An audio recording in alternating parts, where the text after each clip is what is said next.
พี่น้องเลยมาบัดมายามผ้ายามผลเนาะมันหลุดเปื้อนว่าหน่อไม้ต้มกับอย่างเด้มื้อนี้เนาะปลากระป๋องผูกใจบันไดพี่น้องเลยอยู่นี่แหละซ้ำๆไปก่อนจะได้ถ้าอันเพิ่นติดต่อมาแล้วบ่ทางงานทางหยังเด้อติดต่อแล้ว เพิ่นต้องการที่ว่าให้เขาสะดวกแต่ราคาก็จะติดค่าทุกคนเนาะไม่ค่าคนปัญญาอะไรบอกคุณว่า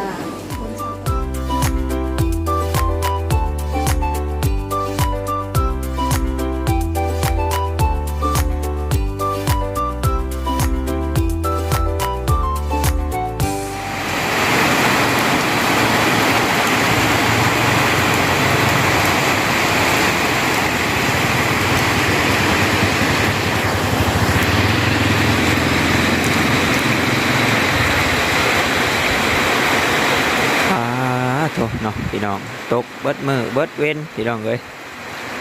เป็นแต่กระบาบชัดสาว่าชิงเนาะหรือว่ากระบาบเข่าพี่น้องเลยเข่ากระซุกเหลืองเต็มทงล่มปูสาด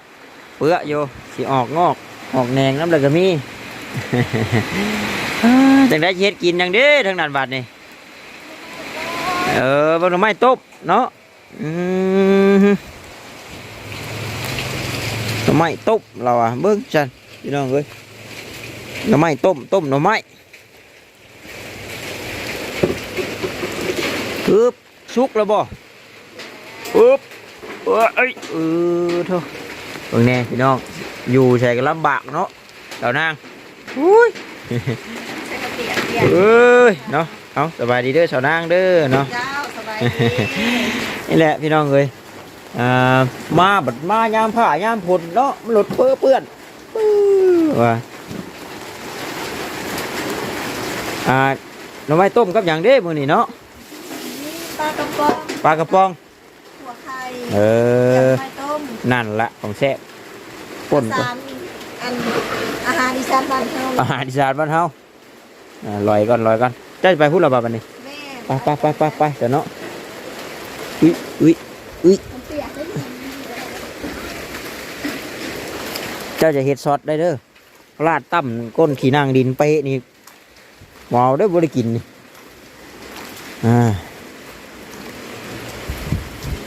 ปึ๊บเอาบ่คันทมหรอบ่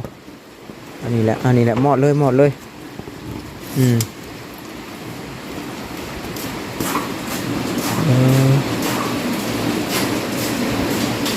เดือนครัวเพิ่นพี่น้องเนาะพักเติ่งอยู่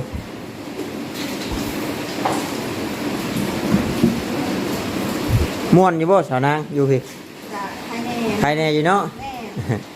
บ่เตี้ยใช่ไหมผูกใจบันไดพี่น้องเลยอยู่นี่แหละซ้ำไปก่อนจะได้ถ้าอันเพิ่นติดต่อมาแล้วบ่ทางงานทางหยังเด้อติดต่อแล้วเพิ่นต้องการที่ว่าให้เขาสะดวกแต่ราคาก็จะติดค่าทุกคนเนาะไม่ค่าคนปัญญาอะไรบอกคุณว่าคนชาวโตเมื่อใดสิกันนะโอ้แสดงว่าสาวนางเราสิได้ไปทำภารกิจเราก่อนได้นี่เนาะแต่ว่าเขาได้อันนี้ก็เพิ่นเลยทำโมไปบัดเจ้านี่คนขี้ตัวได้ผัวแม่เขาเป็นคนโบราณเสือตื้อเรื่องนะ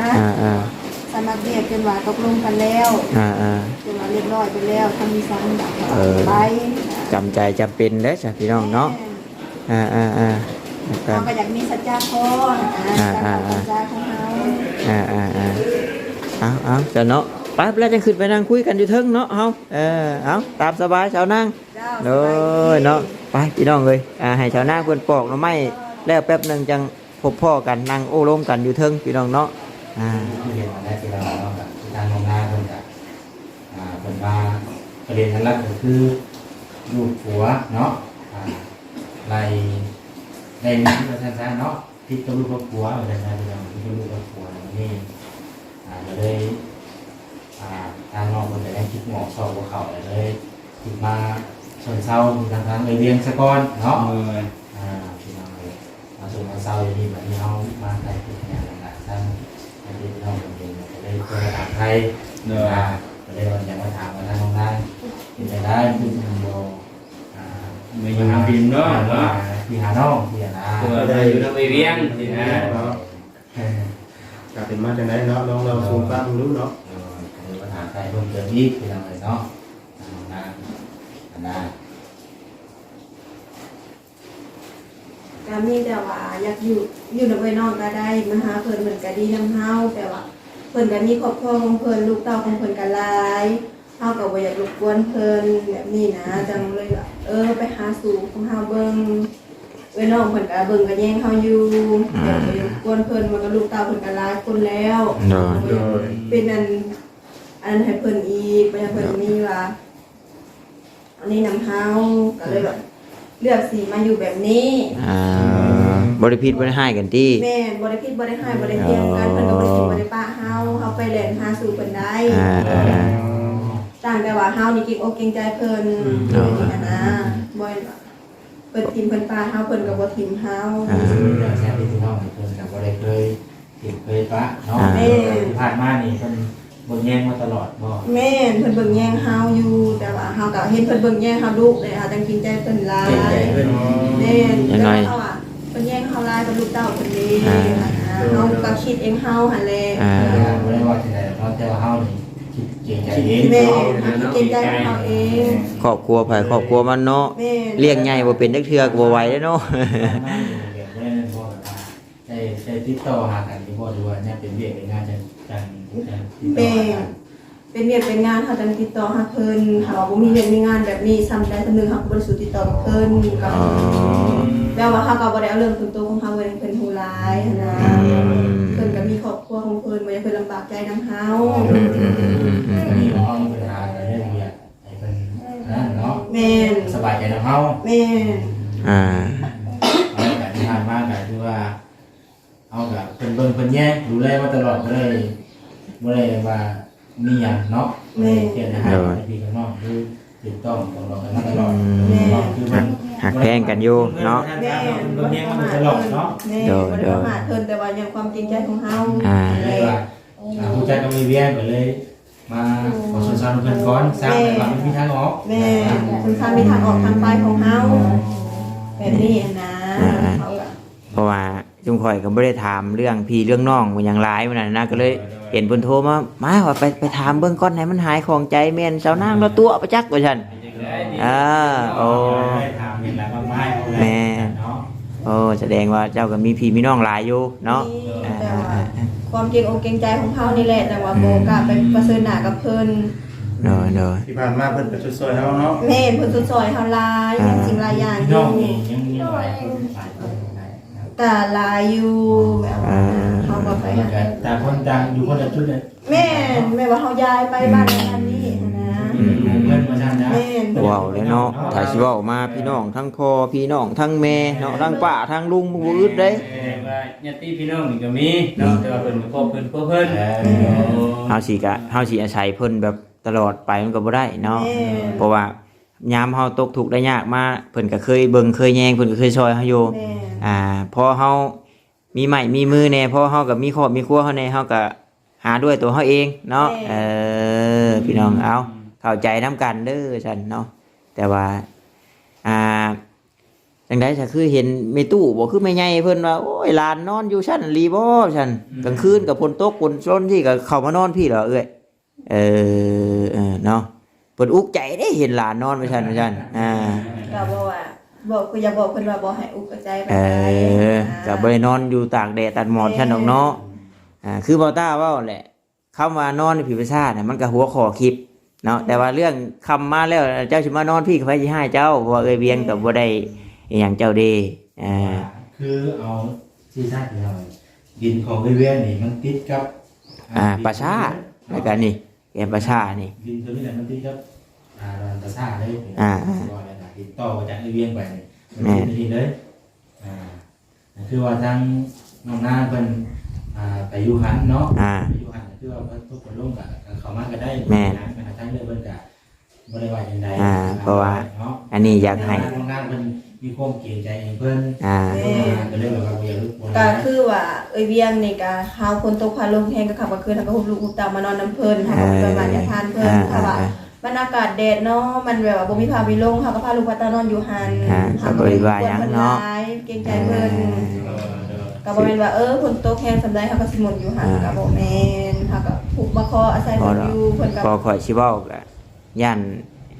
เพิ่นเบิ่งแล้วโอ้ยลูกหลานก็ตกทุกข์ได้ยากปานนั้นบ่สินะบ่อยากให้เพิ่นอุกใจนำหลานน้อยๆนึงเพราะว่านี่แหละเอาเนาะกับพี่น้องเพิ่นก็เบิ่งอยู่ได้ก่อนมื้อนี้เพิ่นเบิ่งเจ้าอยู่ตะกี้ผมข่อยก็บ่จักคือกันว่าโอ้ยนางเรามีพี่มีน้องบ่ซั่นสินะอันนี้เห็นเพิ่นโทรมาแล้วโอ้แสดงว่าพี่น้องเราก็หลายอยู่ก็เลยถามเบิ่งเพิ่นก็เป็นห่วงเป็นใยนั่นแหละ ในวันลูกหลานอยู่ดีกินดีเหมือนสร้างครอบครัวแหละแต่ว่าบ่ได้ลำบากที่นะลงมาถามที่นั่นถ้าเอาไปเลยมาถามใครเพิ่มเติมอีกเนาะว่าจะได้เรื่องกับพี่กับน้องเนาะผมมีปัญหานั้นบ่ได้ที่ได้ให้กันกับที่ผ่านมาเพิ่นกับคนนี้เฮาตลอดบ่ได้ประมาณคุณเพิ่นกับบ่มีหยังที่เราเนาะก็ดีเนาะ เพราะว่าก่อนสิถามให้มันเบิดนั่นถ้าว่ามีการช่วยเหลือหยังเข้ามาแล้วนั่นโอ้บัดมีแล้วคือมีพี่มีน้องชั้นชี้น่ะมันเป็นอันบ่งามสินะเฮาต้องถามตั้งแต่ต้นสิแหละกันไว้หน่อยจะใช้แต่บัดมีเฮือนมีชาติพี่น้องก็มีลูกหลานก็มีนู่นนี่นั่น มีหลายสินะแม่แสดงว่าสาวนางเราก็บอกให้ฟังแล้วพี่น้องเนาะพี่น้องเรามีหลายเฮาก็บ่ได้ถามรายละเอียดเด้ แม่น บ่ได้ถามโตจงกันใดนะ แม่น พี่น้องมาเป็นมาแบบใดที่นะ แม่น โดย จนเห็นเพิ่นโทรมาถามเนาะว่าโอ้ลูกหลานข่อยเด้อ เรียกว่าถามนะเฮาก็ก็เรียกว่าถามไทยเพิ่มเติมอีกสินะแต่ว่าบ่มีหยังก็ดีพี่น้องเนาะ เนาะ แต่ว่าวันนี้ก็ทางโรงงานก็สิว่าจะได้ไปนะคือว่าทางงานที่พี่น้องเพิ่นโทรมาถามมาไทยก็ถือว่าเพิ่นให้เมื่ออยู่กับซ้ำเพิ่น เพราะว่าเพิ่นฝากความนำบ่แสนคือว่าถ้าบ่มีบนชนบนเช้าคืนมาก็ได้เด้อซั่นเนาะอยากเมื่ออยู่บ่ ได้สินะเพิ่นก็ว่าอยู่เพิ่นก็บอกอยู่นะ ก็เมื่อก็อยู่เมื่อได้แต่ว่าเฮาก็เกรงอกเกรงใจเพิ่นก็คือเว้าผ่านมาหั่นแหละเฮาก็มีความเกรงใจเพิ่นว่าโอ้มีครอบครัวแล้วก็สิไปหมุนไปนำเพิ่นหลาย ว่าการคือว่านี่ก็เฮาจังก็ให้น้องครับพี่น้อง นี่ได้เจ้าอันนี้นะ คุยกันเนาะคุยกันพูดเติมนี้ว่าสิต่ออย่างนี้เนาะน้องตัดสินใจก็ขึ้นเข้าทางน้องตัดสินใจเนาะคือที่ผ่านมาก็คือว่าเลยน้องนางบ่ได้นั่นบอกที่ผ่านมาบ่ได้โทรหากันติดต่อกันบ่หรือว่ายังมีงานจัง แต่ว่ามีเวียกอะเรียนรอจังติดต่อหากันถ้าว่าเฮาบ่มีเวียกมีงานก็บ่สิสู่ติดต่อหากันแม้ว่าเพิ่นก็มีเวียกของเพิ่นเฮาก็มีเวียกของเฮาค่ะ คนต่างจากครอบครัวแล้วก็คอย เนาะ ถามกันได้เนาะ แม่มีแต่โดนๆค่ะว่ามีข่าวนะคะนี่ต้องโทรถามใครเบิ่งว่าเป็นจังไดเท่านั้นแหละ เนาะยันคือว่าแหละคนเฮาเนาะพอเห็นแล้วเพิ่นก็ห่วยโอ้ลูกหลานนี่ตกทุกข์ได้ยากกว่านั้นน่ะดีบ่สินะเพิ่นก็พอเห็นในคลิปโอ้ลูกหลานข่อยได้ฉันเพิ่นก็เลยโทรมาหาก็บ่มีหยังดอกมีแต่ว่าเจ้าก็เว้าให้เพิ่นชื่นใจและเนาะยันว่าเป็นห่วงลูกห่วงหลานสินะเพิ่นถามไทยมาเอ้าสิรับเลยทั้งนั้นเนาะ รับแล้ว เรื่องกับชีวิตเราบ้าง มีคนสิรับว่าอากาศมันดีเลยเว้ยมื้อนี้เข้ากันกะลีได้ เป็นการเป็นน้องได้หรออยู่ได้ทางเรื่องนี่เป็นยังไงจ๊ะเรื่องน้องกับเพื่อนกับพี่คู่ที่ว่าเป็นยังไง เรื่องพี่เรื่องน้องมันสาวนาง อันนี้ก็ว่าอยู่นะคะนี่เป็นโรงเรียนติดต่อกันกันอยู่แล้วว่า เป็นยังไงกับเพื่อนสิโมเลกุลาร์เนาะเพราะว่าพี่แต่เรียนนั่นแหละคือว่าท่านน้องนางนี่นะเนาะน้องนางนี่คนเดียวพวกหัวมาก ปบผัวมาอยู่นำผู้นี้ ท่านนี่ก็ยังบ่จ้างเนี่ย แม่ ขนาดเพิ่นดูชิมาเพิ่นยังบ่ได้บอกทางตำรวจมาแล้ว ถ้าไปที่หอดพี่ดิ โอ้แม่ที่หอดเมืองอาจจะพอแหละนะแต่เพิ่นบ่เข้าใจก็เพราะว่าเพิ่นสิก็บ่รู้ดอกว่ามันผิดอันเรื่องงานหรือว่า ไปถามทางไลน์หมู่ว่าอยากมาอยู่มาฝากน้ำนะ น้ำก็ให้เป็นมาก ทุกคนเนาะ โดยให้เพิ่นตั้งรักเอาเพิ่นสิไปสิต่อ เพราะว่าเอ้ยนางเราก็มีแผนว่าสิไปเฮ็ดงานเฮ็ดหยังอยู่เนาะแต่ว่ายังบ่ได้งานซื่อๆแต่บ่ฮู้ว่าสิได้มื้อใด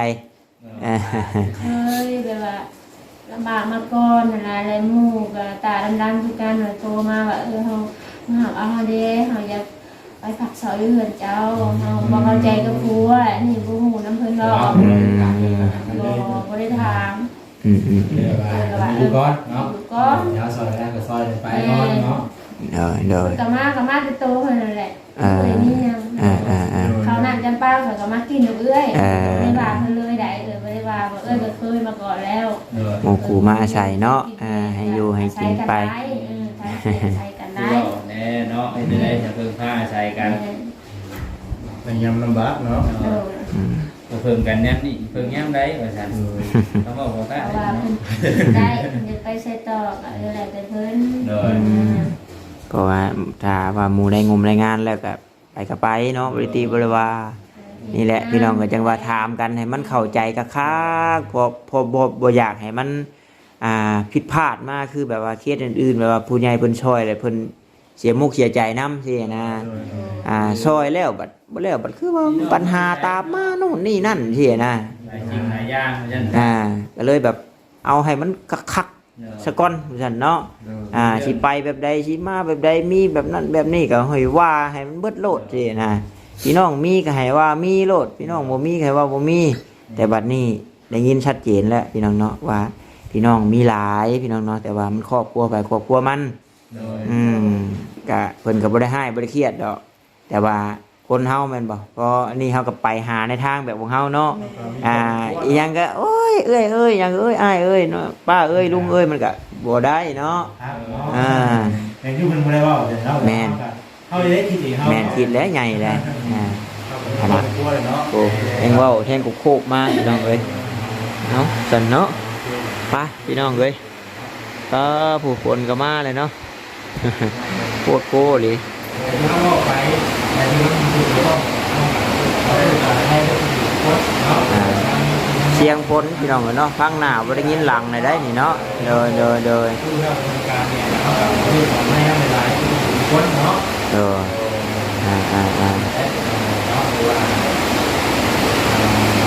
อันนี้ท่านน้องนะไม่ได้ชอบ น้องก็ว่าน้องน่ะเดี๋ยวนี้หานี่ว่าน้องก็เลยทำงานแล้ว แล้ว ไปว่าเดี๋ยวว่าเฮานี่คือทำงานไปมันมีแล้วก่อนเขาหักคนนะแล้วเฮ็ดงาน เดี๋ยวลูกได้แต่บัดนี้เราไปเฮ็ดงาน ลูกกะตัวนี้ยังบ่ได้คำตอบคือว่าถ้าว่าลูกป้านาสาวว่าร้านนี้คนถามมาใหม่หาได้เอาไปให้ คือตอนนี้นะท่านน้องแค่ทำงานไปแล้ว แม่ได้แล้ว โทรหางานไปแล้ว แม่ ตอนนี้ลูกรู้ได้ในที่เราไปถามที่เราคุณครูส่งมาที่น้องก่อน แม่แล้วว่าน้องได้แล้วเรียก เรียกไปแล้วไป แม่ เรียก ได้แล้วเรียก ลูกนี่เดี๋ยวลูกทำไมลูกชายเขาคิดว่าก่อน แม่คือน้องว่าเป็นพี่น้องเอาบ่ เนาะได้เวียกได้งานแล้วก็ว่าสิไปก็บอกในได้เอ่ยเนาะแยก FC เพิ่นได้เด้ไปแล้วสาวนางไปแล้วอ้าวฉันไปใช้ ต้องนั่งดูแบบเพื่อนมาขอมันถูกเท้า แม่ ตั้งแต่แรก ทราบว่าคือออกได้ แม่ได้เริ่มต้นแล้ว ก็คือเคยเว่าในคลิปแต่เริ่มต้นนั่นแหละว่าชาวนางแล้วนี่เรามาขออยู่ชั่วข้าวซื้อเชิญชามหางานได้ ถ้าคิดออก ได้ คือตอนนั้นนะไม่ได้ไม่ได้เขาที่ปวดที่สมองเขาแบบเรื่องหาก็ได้ แต่ว่าช่วงนี้กับคุณอายคุณนอกที่ว่าเบิ่งทางไลน์เขามาเป็นกำลังใจให้ แม่ อันนี้เขามาให้กำลังใจเขาให้กำลังใจเขาเป็นกำลังใจเขาคิดได้เนาะได้นะ เอานั่นแหละเสียงผ้าเสียงผลมันนี่มันคอยแล้วจังว่ากันไหมเนาะ น้ำเองดี FC เพิ่นว่าจักเว้าหยังกันว่าบ่ได้ยิน ต่อไปเราจะนี่ยังไงเป็นนี่แหละเนาะ โอ้ยังมีอีกอยู่เนาะโอ้